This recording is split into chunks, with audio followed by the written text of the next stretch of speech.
November 1st, when Xochitl has accompanied Huitzilopochtli on his journey to the underworld, and the moon is in the sky above, so blind eyes may see through the darkness of night. Do not cry for my lost soul, I'm not lost at all. Death is no more than a continuation of life. Does one cry in the fall when the trees lose their leaves? Does one cry when flowers no longer blossom and then wither? No, it is understood that this is life. We are saddened, but we do not cry. We rejoice when spring comes and all is new. Rejoice, my death, as if I will return as the Sipasuchi does in the fall. So on November 1st, place upon my altar a photo so I may be remembered physically in life. Place upon my altar photos of the women from Juarez who have disappeared with no trace, so their faces may be remembered. Place upon my altar photos of the indigenous of Mexico, Guatemala, El Salvador, Panama, Peru, Honduras, Venezuela, all of the Americas, north to south, so we may not forget that they too are a part of us. Place upon my altar photos of the undocumented workers in the United States, so we may remember and understand that they deserve basic human rights.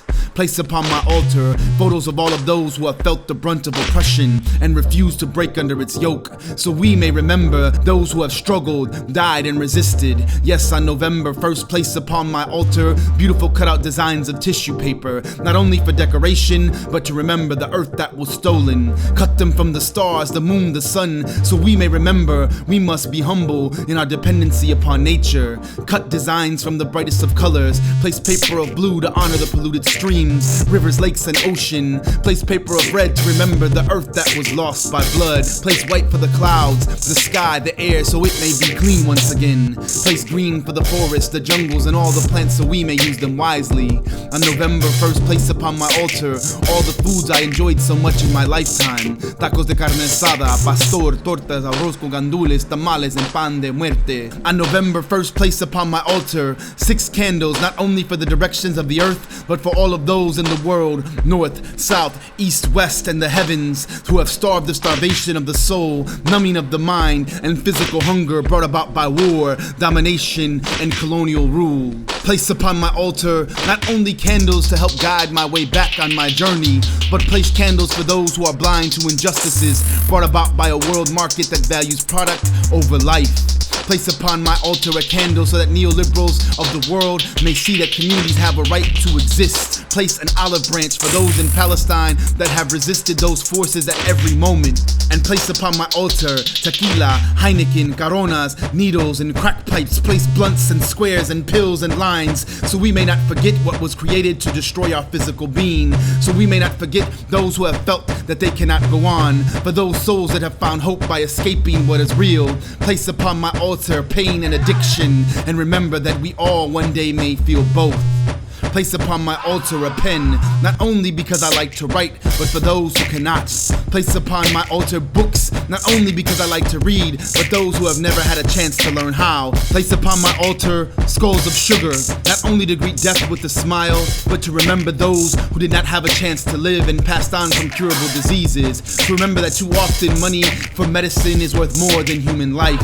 Place upon my altar bullets for those used, shot, and murdered by unjust racist ideology. Place a photo of Oscar Grant, Renisha McBride, Trayvon Martin, Mike Brown. Place upon my altar albums of hip-hop and salsa, norteños and cumbia, corridos and ballads, not only because I enjoyed listening to music, but for all of those who had no time to do so. For those whose lives were focused on survival and only danced to the rhythm of a postmodern industrialized world. Place upon my altar incense of copal, not only so I may enjoy its essence, but to remember those who have smelled the foul scent of burning fuels, disease, and gasoline, those who have smelled the decay of an urban city, those who have smelled the odor of dead comrades. Place upon my altar empty bullet shells for those burned by lead. Place broken mirrors for all the times that we were told we were ugly. Place pain and sorrow, hate and vengeance, so we may forgive and be forgiven. Place mercy and peace so humanity one day may know love. Place the stars and the moon, the sky and the sun, the earth and the oceans. Place smiles and kisses and hugs and laughter and music. Place memories of friends gone and children yet to come. Place stories of history and resistance, and place upon my altar flowers of Sipasuchi, not only as an offering to the spirits and the energies, but to remember our lives are like the flowers. A flower may die in the fall, but its fragrance lingers on. The petals may dry, but its essence continues to live. So on November 1st, when Xochicalhuatl has accompanied Huitzilopochtli on his journey to the underworld, and the moon is in the sky high above so blind eyes may see through the darkness of night, place upon my altar all of those things that had meaning in my life. But do not cry, for I am watching. We are watching, laughing, mocking death just as the sugar skulls that adorn our altars. Do not cry for my lost soul, I'm not lost at all. Death is no more than a continuation of life. Our lives are like the flowers.